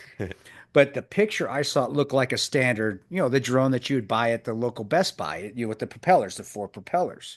But the other things up there that people are saying, it could be just a regular drone doing surveillance to check it out, to make sure that it is, because that's what, if I was a SecDef or I was in charge of it, that's what I would be flying up to investigate. That's what they're for. ISR, or intelligence, surveillance, reconnaissance. That's what those ISR stands for. That's what a drone is. I would be flying it up there because you're not only seeing what's there, it also can be armed with Hellfire missiles, which is what I was calling for all night in Benghazi. They kept telling me it wasn't armed. Yeah, eat shit, it was. Um, but also what it does the like the movie. If you've seen 13 Hours, that's exactly what it does.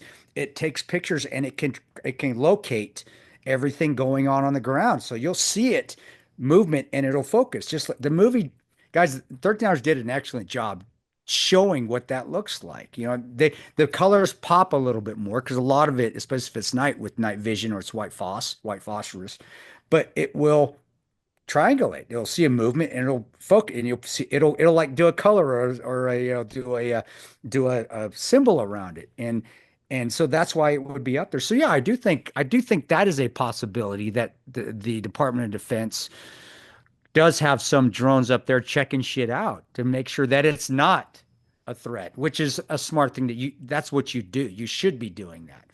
But to say that it's Iranian, no, man, no. Because if it was Iranian, one of those drones with the Hellfire, especially if it was off the coast, would have taken one of those ships out, would have taken one of those ships out already. Or there would have been an operation from the SEAL teams or from the Raiders to go out there, the recon guys, the Yeah, Marine that's what they guys, used to Marine be Circle. called, right? Yeah, yeah, but they're Raiders. It would have been Yeah, the yeah. mission out there to go take it down See, and try. I sometimes know some stuff.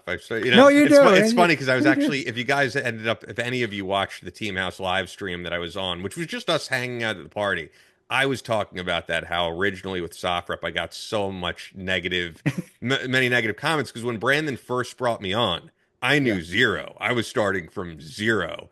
And now I offer a civilian perspective, I think, like on this show, You do a good that job. I Yeah. know a little bit. But when you're talking way crazy, I could go, okay, as a civilian, I have no idea what you're talking about. And that's the same thing D offers to the team house, which we were actually talking about. Yeah, So no, I think you know a lot. You a you little get a bit, good, a little bit. well, you get a good, because there's a different perspective. Because my perspective is, we all live in our different environments Yeah, as much whenever as I we try hear to a spread out. million what's the Which one? initials for everything. Acronyms, Yeah, acronyms. acronyms. I'm Yeah. like, okay, speak English here because I have no idea what you're saying. Speak English, like Captain America. I just watched that movie, Captain America and Iron Man. Speak English. Uh, it's just that, yeah. Today's world, though, I think even the kids have taken that over. That there's acronyms for damn near everything in the world now. So But I that's don't the even think the military. I think the military. military more than Military has anything. it. Military has the. That's where Oh it yeah. started. That's because we don't have time to talk in full sentences. We got to speed it up, especially when you're on the radio. Got to talk in acronyms, But it man. is funny because I think military assume that civilians know all the acronyms and we know none of them. So I think if the average military guy, for example, like one that we use all the time, if the average military guy said to a civilian, "Yeah, I was in GWAT," I think 90% of They're like, civilians have what? no idea what you're talking What's that? about, A light right? bulb? Wouldn't you What is say? that? I Electricity? think almost all of them wouldn't know what that is. No, they most of them don't. I mean, GWAT, we don't even say that anymore. GWAT vet. Even back when we were saying it, it was not even getting out there. They just say, what the hell is that? GWOT, Global War on Terror. You're exact. It's and we assume that you do. I do because it's so prevalent in the circles that I travel in that I'm like GWAT. What's that? And is a light bulb? Is that an electrical ampage? What is that? No, it's Yes, it's and it's the it's you know Global what's War on funny Terror, too is man. at the team house party I was talking with Dave Park, and even though I don't know him, and even though he doesn't seem to want to do a show, I wish he would. But Sean Ryan, I did defend a little bit because he was talking about how Sean Ryan has said that he was a CIA contractor, and then Dave was like, "Well, GRS." But I said the reason for that, and it makes sense. The average civilian has no idea when you're talking about when you say GRS, just like you say Yeah, CIA, because CIA that's what security. the civilian world knows. Somebody was busting his balls for that? Why would No, they?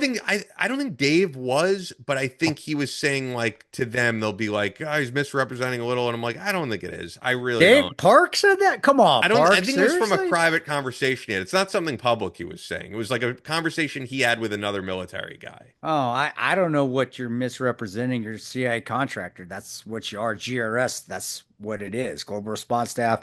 You're a CIA contractor. That's That's how you get paid. It shows up like that on your See, I pay don't know sheet. all this because then Dave Yeah. was telling me like a CIA contractor is slightly different, I guess, than a GRS contractor, but I don't, is Oh, there? I know. I got you. I got you. I know what Dave's talking about. Okay. There are contractors that work for outside firms, like I started with, like we all started with. We Yeah. had to work for Blackwater. We had to work for SOC. We had to work for Triple Canopy, MVM. There's DynCorp. That is a contractor where you are a GRS contractor. You're working for the agency, but you're being subbed out. You actually work for those particular companies. Yes. It's the same job though. But you're Now, not answering directly to the government. not until you get hired, and this is what I came on after. A lot of us, when I say a lot of us, they were handpicking a few guys here and there to come be dicks, direct hire independent contractors. So you guys love your acronyms. There's our Yeah. acronym again. We were called dicks. Like, you want to be a dick? And I'm like, no. But it was, it was a joke at first, but it really, that's what it stands for. Direct hire independent contractor. You'll see that on the contract. And I was like, well, what is that? They're like, well, you can be working directly for the agency. So you go, when you come in, you don't go to Moyock. You don't go to, I can't remember where Triple Canopy is, Reston. It's somewhere in Northern Virginia where Lee Van Arsdale. Great. I mean, that dude's a legend. Where Delta, oh, we need to get him on, man. I'd love to have him on. That dude is a fucking Shoot over legend. his contact. Oh, well, but where he started Triple Canopy, I think it was in Reston, somewhere in Virginia.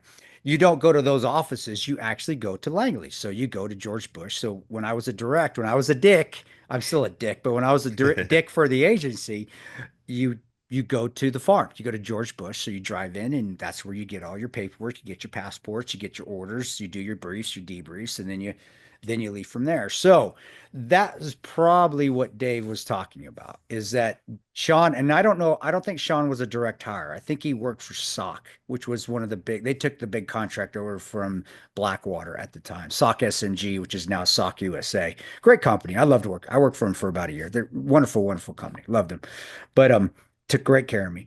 But I think that's where Dave's getting at, and it's semantics. But that's the thing, and look, if Dave hears this, he might be like, "Hey, this was like a private conversation off the record." Well, I don't no, think but he'd it's be good. mad at me, but But it wasn't something on the no. podcast. I think what it was is he was probably speaking to someone who was like, based on what it was just a small conversation we had at a party. But I think what he was saying is basically like someone who was a CIA contractor was like, "I don't know this guy," because they were doing something Well, separate of type. course you don't. Yeah. You're not going to know everybody. And whoever this guy was that Dave was talking to, I probably don't know you either, dude. That doesn't mean that you didn't work what you'd say what you did. No. Yeah, no, I don't think he was saying he was stolen valor, nothing like that. Okay. I think he All was right. just saying that there's a difference between it's a semantics thing, as you It said. is, and dude, veterans, and you've seen this. You've been in we find more bullshit to argue about that is so stupid. I mean, I was on Twitter Anthony, and they're talking Yeah, about, well, Guardian of Valor. and Dave was on there too, and I remember, or X, and this was when I get active on it every once in a while, then I'll get off it for like months, and but this was when I was active, and they were fighting about, not Dave and Anthony, but somebody was fight. Hey man, this dude's bullshit. He was never a combat veteran. He didn't go to combat when he was in the army. He saw combat as a contractor, and I saw that, and I'm like, all right, let me warm up my thumbs here. I'm gonna get into this shit. I'm like, it doesn't make a damn bit of difference if you're a combat veteran or not. If you've seen what is, and I was So fighting here's for. the thing that's interesting about that. Dave is actually very it's important to him.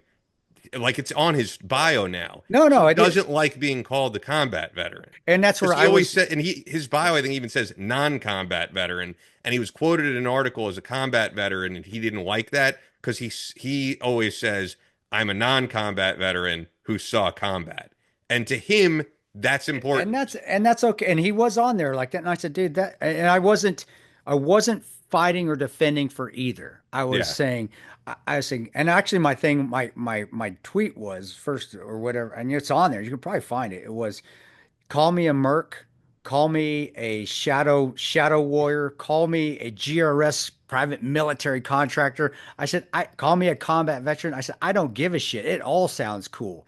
And everybody started laughing. I'm like, guys, and I said, guys, this is semantics. We're fighting over bullshit. We're eating our own. This is stupid. Whoever saw combat, great. If you don't want to be called that, fine. But to beat somebody up, and it was a little bit. I had to shorten it there, but it was to beat somebody up over and fight over something stupid like this and be called something. Then that's ridiculous. Yeah. So, If and it I has did. anything to do with the Dave article, apparently what it is that he told me that he was quoted in an article where he like said, I do not want to be called a combat veteran. He doesn't. No, he And doesn't. I they respect that. wrote combat veteran like comma Dave Park, and that pissed him off. And Dave was like, I don't want to do interviews like And this that, anymore because I'm gonna get, they're not gonna label me the way I want to be labeled at and work. and that and that's fine. And I respected that with I love Dave. Do you know Yeah. that? I love Oh yeah, Dave, he's a dude. great He's guy, all man. and Dave is a top notch ranger. And I don't give a fuck. You don't want to call me combat veteran or you do. I don't care either way. Again, I think it's a silly argument in my Yeah, opinion. and you've never misrepresented it because you No. always say whenever it comes up, you're like, I saw combat later Yeah, after I. I didn't. I was a peacetime ranger, and I was. But in 10 years that I wasn't, when I was a contractor, I saw a lot of shit, and I don't care what you guys want to say. That's on you. If you guys want to waste your time labeling me, fine with me. I'm cool, but you want to call me a mercenary? That's fucking cool too. I'll go with that. That's fine, even though I'm not a mercenary either, because a mercenary actually is somebody who gets paid by a foreign government to go fight their Yeah, battles. I never got that. But if that's what you want to, and you know what, if you want to call me a CIA contractor, that's pretty fucking cool too. Or you want to call me global response staff, that's badass as well. So knock yourself out, kill yourself doing it. I'm still going to sleep like a baby tonight. And if you want to be sick, called one or the other, I respect that, and that's what I'll do. And it sounds like we're talking about gender shit, doesn't it? If you want to be called a man, or, respect my but pronoun. Yeah. respect my pronoun. Which is actually that would have been a great tweet right there. Respect my pronouns. But I do, because there are guys like Dave that feel very strongly about it. Where to me, dude, and I actually did this tweet too. I said, when a bullet flies by your head, it doesn't give a shit if you're a military veteran or you're a contractor or your current military. It makes, and I tweeted that. And then my last tweet was, this is a stupid argument, guys. I said, we're wasting our time on it. I said, what are very blessed we should be called is that we should be called that we are all got to go home. Yeah. And that's when everybody was like, yeah, that's pretty fucking cool, Tano. And that's when I got off of it. I was like, Yeah, but I I think respect Dave. yeah, and also because stolen valor is such a major accusation, I think it probably gets thrown around a little bit too much when it's semantics like that. So yeah. But yeah, unless you have anything else, I think that's really it. This was I got one question go for for it, you. go for it. I Yeah. did hear this. What do you think? I know this is politics. What do you think about the pardon, dude? The Biden pardoned his son, and that he might pardon. And the reason I'm Oh, saying is because I really dislike. I don't normally hate people, but I do hate Adam Schiff with a passion because of what he tried to do to us during oh Benghazi, yeah, yeah. and he may get a Which, by the way, blanket pardon. you know what's funny? But I said this before I recorded the show. Did you listen to the Cash Patel interview on Sean Ryan? Because Cash I talks a lot about all this. I didn't know how tied into Benghazi Cash He was. and that's I didn't know either. I don't listen to Sean Ryan's podcast. Even though it was on. Sorry, Sean. That's probably why he hasn't put the That's a episode good up. one, though. You should Right. check it I'm not out sure. because of the Benghazi stuff. You'd like it. I would. I didn't know that was on there, and I didn't know how involved Cash Patel was it either. So that's not a bad thing. I do. But first of all, Yeah, okay. answer what you think, and then I'll get into it because I do think this year, because of Trump being in office and Cash Patel going and taking over, I do think this is the year that Roan and Bub will get their congressional medals of heroism. The what's the top medal Wait, for didn't they already civilians? get that? No, they haven't been received it because Ty's mom, Cheryl Bennett. There's another one we need to get on. Cheryl, I love you. I remember like 2 years ago though we did a show about that. They've been put in for the accommodation, but they haven't received it yet. Okay. And they need to receive. And I think this is probably the year that it will happen because Ty's mom, Cheryl, keeps telling me, I know you hate, she knows I hate flying. She goes, I know you hate flying, but she goes, you are going to be there because I want you there for Yeah, that you absolutely presentation. should. No, I will. I will. No, of course I'll be there for that. But he, Adam Schiff was instrumental in trying to, honestly, he was instrumental in trying to get us thrown in prison for that shit. That was, I mean, we were, and people don't believe this. And I don't think Hannity even believed it when I went on the show, where the FBI was trying to get us into bad shoots, where they were their line of questioning. And Boone, I mean, I wish me and Boone got along better, but Boone can even corroborate this. When they would question us, they were trying to get us into, why'd you shoot here? Well, who were you shooting at here? Well, was there any bad guys here? Why'd you shoot people here? And and I remember I stopped during the interview. I said, "Are you guys trying to get me for something?" I said, "We were left behind. I don't know why you're asking me about bad shoots." This was during the interview with the FBI at their facility in Omaha, Nebraska. But I want to know what you think about the pardons, but not really Hunter Biden's son. It's not acceptable, but as a father, I get it. I don't think it should have been done, but more on the lines of that blanket pardon, and one in particular Yeah, is for yeah. Adam Schiff, because that dude needs to be in prison for the shit that he's tried to do to people like myself or Oz or Tig. So I don't know what is your opinion on it, and then yeah, I wouldn't mind. What did Cash Patel say on Ryan's show? Because I didn't know. Yeah, I mean, to sum it up, it would be a lot. I think you should just check it out. I will. To the whole audience, check it out. It was a good podcast. It made me think Cash Patel's a good pick, personally. Well, Um, but what do you think about that, man? yeah. Well, as you were saying, the blanket stuff, because what he was originally popped for was really like a tax charge and then throwing out the loaded gun right into a dumpster. Yeah, yeah, yeah. But I think the problem is those are really minor compared to the other stuff that people are accusing him of like the money laundering, the stuff with Ukraine, the whole like dealing with China, where it says, whatever is it, 10% for the big guy. Like those are the bigger Yeah. charges. And I think if it's like a blanket pardon, people are acting like, oh, these are like minor infractions, which the original ones kind of are. Um, but even those, it's kind of inexcusable because of the fact that you look back on the history of Joe Biden, he was so instrumental in that crime bill where he was like, if you have, I don't care how small the amount of crack is, like you're going to life. What was it, like you're going to jail for like 10 years 10 minimum, years, like, yeah. Yeah. and then it's his son and he gets a pardon, so, and also if any of us were on video doing some type of drug. I think Yeah. it's smoking crack while taking a selfie video while Selfie, yeah. driving at top speed while you probably have a hooker riding shotgun. Like we'd all be in jail. Um, but yeah, it does set precedent, but that's also the problem with the presidential pardon. The fact that it's just like you could do it for anyone for any reason, because Yeah. Trump pardoned a lot of people that I Yeah. think had no business being pardoned. Like we had people like Gary Brugman, who I 100% believe he should have been pardoned, but then he pardoned, and people who like I voted for Trump. I've said this a million times in the So did I. podcast. Yeah, I so don't did I. worship the man, and No. some of you guys probably listening, Yeah. he could do no wrong. So Trump pardoned Rod Blagojevich. What did Rod Blagojevich do? He was a guy who was literally auctioning off his seat in Yeah. what was it, the mayor, or I think, but he was basically like, you That, could pay to become the mayor. Like these are like abysmal thing. This is the height of corruption, and because Trump liked him and they got along, he gets a pardon. And I know I'm not trying to shift off the no, I know no, I am, you're of the Hunter Biden stuff, but my only point is like the presidential pardon. It's such a big unconstitutional power that it's just like, yeah, I mean, you could just let off family members for anything. And at the same time, I agree with you. Like, it's his son. People are going to do anything for their son.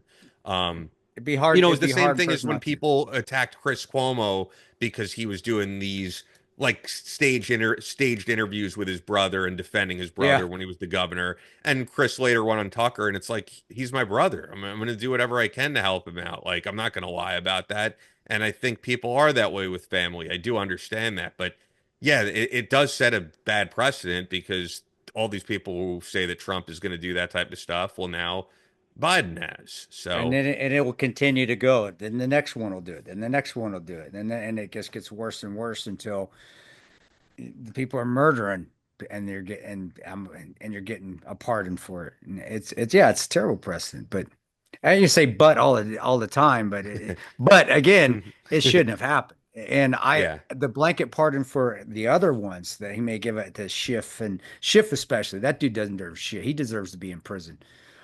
But that's ridiculous. And doing like a preemptive blanket pardon, that's horse shit. I don't even know yeah. that. I And didn't then even know you could Cash be. Patel does get into that a little bit because Yeah, I think if you watch just corporate media, people like my parents, like they just believe all of the stuff that you're saying about these guys is conspiracy because that's what they frame it as on MSNBC, you Yeah. know? So, yeah, I think people don't like yeah, this whole thing where they're saying like Kash Patel, he's just going to target Trump's enemies. It's not about that. Like he's I, targeting people who have done actual crimes related to Benghazi yeah. and related to covering up information. But yeah, if you watch the corporate media, it's just no, Kash Patel is just going to go after enemies of Trump. And it's the justice system doesn't even work that way. I'm like we said at the beginning of the show, we're coming full circle. My thing is, I wanted to ask you, but in response is that let it play out. Let's see what happens, and then have a response to it because I do think it's a good pick. I mean, I don't follow politics, but and I didn't know he knew that much. I'll be quite honest, I didn't know he knew that much about Benghazi. Well, I didn't. he was a He part was of the part of the whole yeah. trials. Yeah. But And he was he talking about a lot of the same stuff Sarah Adams does about how like like the real people who were responsible were never gone after. So once again, I don't know Sean. I don't think he wants to do our podcast, so I can't. I don't. This isn't like he's a friend of mine, but I actually will say listen to his interview with Kash Patel because if you turn on the TV, the stuff you'll see about Kash Patel it seems to be complete and total bullshit as opposed to listening to Sean sit down with him for 2 hours where you could actually get to know Kash Patel. And this is why I think podcasts in general are so great because 2 hours of listening to Kash Patel, I think I actually have an idea of what he's about. And I think it's probably similar to what you and I are about. And he actually does seem like a guy who'll be a lot more impartial than they're making him out to be. Because they keep just saying Trump loyalist. But anybody gets appointed, like if you're a part of the Biden administration, you're a Biden loyalist. I don't even know what the fuck that means, I you know? know we let it play out, and then time will tell to see what kind of loyalist you are, or if you have integrity and you're doing the right things. And you never know until it's done. And yeah, I I don't mean, know so what do what. you think? Do you think he should have been? It's weird to say allowed to be pardoned because the president just gets that authority. No, no, I don't. And it'd be, but as a father, that kills me to say that. What I because I'm thinking of my own son as a father. That's when you hear those stories, you don't think of the piece of shit Hunter Biden. You go right to your own son, and you're like, man, what would I do?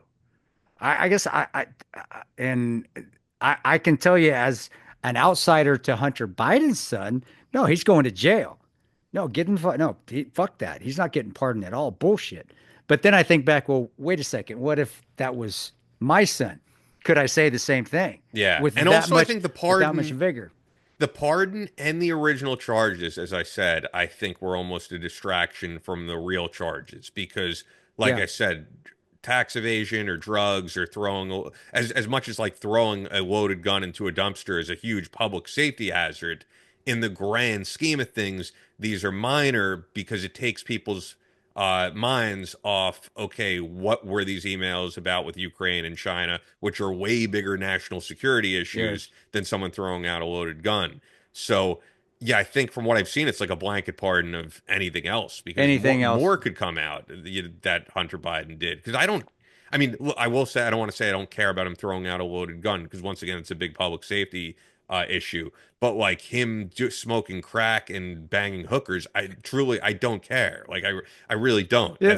That's not of concern to me. That's not against the law in New York anyway, so so it's Yes, it okay. is. That's but I agree with you. The blanket pardon's bullshit. But that's why when I'm saying, hey, yeah, he shouldn't have been pardoned, that's what I'm getting at. The whole blanket thing, because the China emails and that shenanigans and the collusion and all that was going. That's bad, dude. As a father, it's hard. It is hard because man, I don't. I, but if my son was smoking crack and banging hookers and selling secrets to China, I don't know if he would be my son anymore, to be quite honest with you. I mean, I don't think I honestly think that isn't my son. And then it'd be like, well, no, I don't have a problem with it because that is not the boy I raised. What the hell happened to him? Maybe this is what he like a strong. Maybe this is what he needs to get his shit together. And that says a lot about Joe Biden because he's like, well, I'm going to pardon my son, even though he's a complete and total dirtbag. Well, wait a second, man. Wait a second, Joe. what are you doing? What do you have? Is there something that you're parting in him because they could come after you? And I'm not trying to be conspiracy theorist. No, I'm just, but that goes back but to the whole. Once again, I could be quoting it wrong, but the whole 10% for the big guy thing, like that, all has to do that with can it. exactly, and that's not the news. That's just me thinking as a father for my son. Of course, I love my son. But if my son was that big of a dirtbag, he wouldn't be my son. I didn't raise that boy. I didn't do, what did I do? And I would be looking at, what did I do wrong? It wouldn't be, what can I do to protect him now? It's like, damn it, what the hell did I do wrong so I don't screw up my other two kids? And that's when it wouldn't be as hard to say, no, he'd go to prison because I really wouldn't see him as my son anymore. I wouldn't. I couldn't even imagine my boy going like that. God, knock on wood, he's still, doesn't happen, but that's where I finally end up after I go through all this little rabbit holes. I always end up to that. It's like, you know what? Maybe I wouldn't have an issue parting or letting my son go to prison or him deserving to go to prison if he was that big of a shitbag because I didn't raise that boy. That's not my son. And maybe this is what he needs to get his shit together. And that's where I always end up at the end of my long thought process on those. And I was thinking because that was on the news the whole time I was driving, so it was just going through my head. And that's why I asked you because that was getting played over and over on the radio. And I'm trying to think of I'm trying to play devil's advocate because I got a lot of hours to waste on the road. And I thought Yeah. about it a lot. So One that's thing where that I go. I think was crazy with Trump meeting with Biden at the White House that was just weird was I'm assuming you saw the pictures when they met. I mean, you can't fake how big of a smile Biden had. Like I think these guys in the grand scheme of things kind of get along with each other. It They was are. really weird. I like because they both had a huge smile on their face for guys who were saying like the most horrible things about each other. But and it wasn't like you could tell the difference. It wasn't a smile of like I got to grin and just bear Yeah. it that I'm with this guy. They both had a giant like I am loving this right now smile, and I thought that was really funny. What do you think? You think Joe's like, man, Kamala fucked me over. I I think hope on you. some level, yeah, because there's also this would be going down a whole nother thing, which I can't really because we're gonna wrap up. But I saw that Speaker Pelosi went on some podcast and talked about the fact that they did want to have a primary, and there's speculation that Biden kind of preemptively endorsed Kamala in that letter, and I know. people are like almost like he knew she would lose. So he was screwing over the Democrat Party. Like, okay, you want to force me out of this? I'm gonna throw her out there, and you're gonna see her lose. I mean, that's possible. It's kind of crazy, but yeah, that could be because he highly might he likely. might have felt like, all right, if you throw out like Gavin Newsom or something, maybe he could win. I Yeah, know Kamala's not going to win, so you want to screw me over because I mean, from the till the very end, he was on Joe Scarborough being like, I'm yeah, not leaving this election. yeah. I'm perfectly fine. I had a bad moment, which he had a bad many moments. Like, Many come on, moments, but but I agree. But yeah, you can't do it.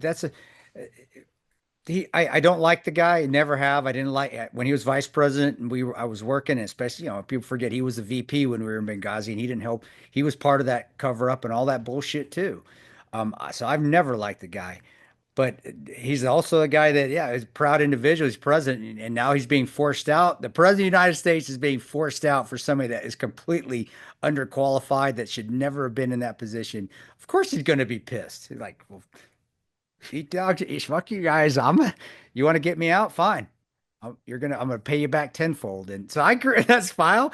I bet you that was it right there. He's like, man, and Trump's like, yep, thanks for helping me out, bro. I appreciate it. High five.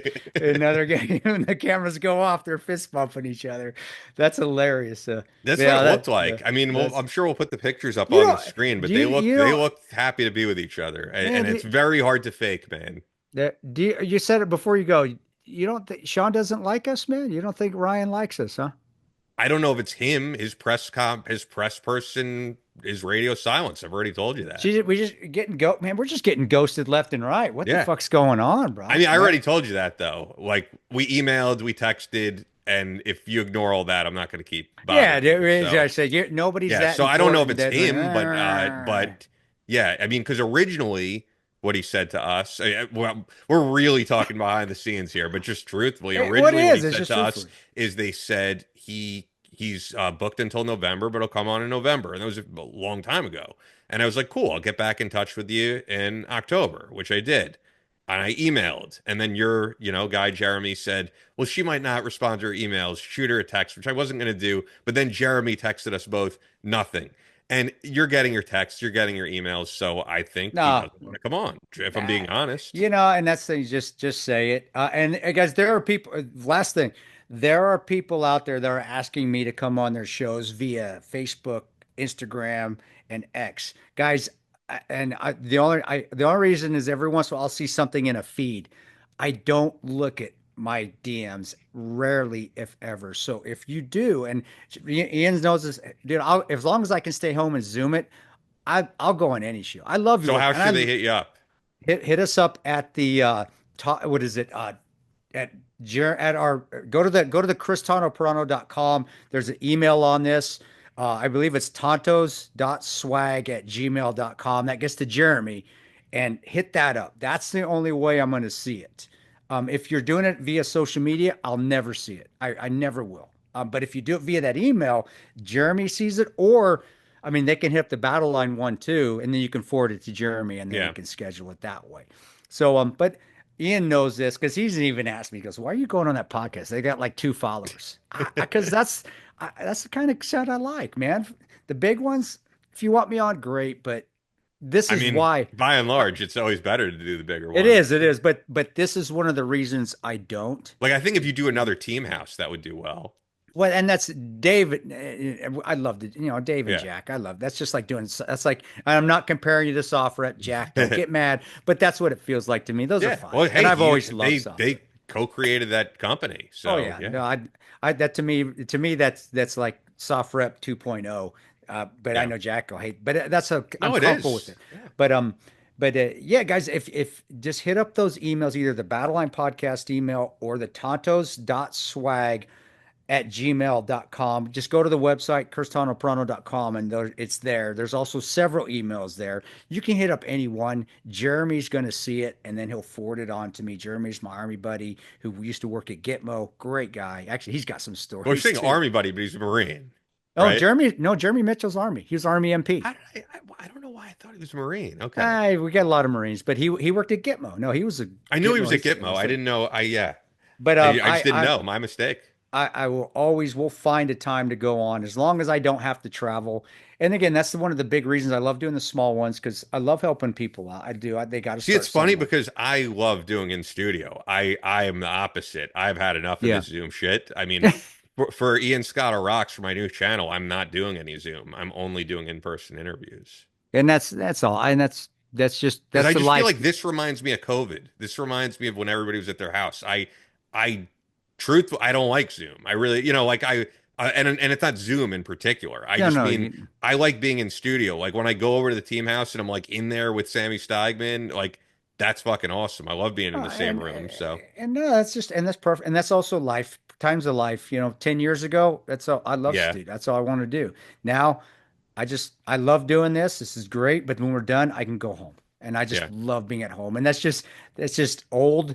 And we can see right generations being older and being young. And when I was your age, though, Although I feel like the really young people, the Gen Z, they're way too much inside. Like they've they're gone the other not. way. Yeah. Yeah. Yeah, it's too much like being inside and on their phone. I don't like. I mean, I don't live on my phone, man. If I No, have to be on a computer, I will be. But no, yeah, I you just like like being the in studio person. stuff. You like doing the Yeah, studio stuff, I and that like makes I like just real life. yeah. And I like I living my real life. You know what I mean? and I don't like just being on a computer all day. So that's why when I launched Ian Scott or Rocks, I was like, I'm saying no to Zoom from now on. And and there's a that's bunch my of people I've hit up, like Rudy Sarzo from Quiet Riot. I wanted to interview no in shit. person. Well, I wanted to interview in person while I'm in LA. And he's like, I only do Zoom interviews now. And I'm like, well, I'm not doing it then.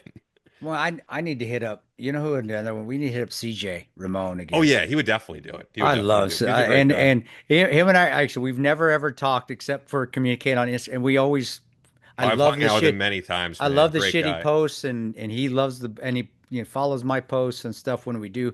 But I'd love to hear the stories of his. CJ's got amazing stories. Yeah. I'll leave you with that because I won't Yeah. give away the whole story. But if we ever have him on, a lot of people don't know CJ was asked to be the bassist for Metallica when Jason Yeah. Newsted left. So that Yeah. would That'd be be a cool cool. story. Well, But let's end up with that, man. Let's end up with yeah, the CJ Ramon. Good man. Love his stuff. He can currently post on social media.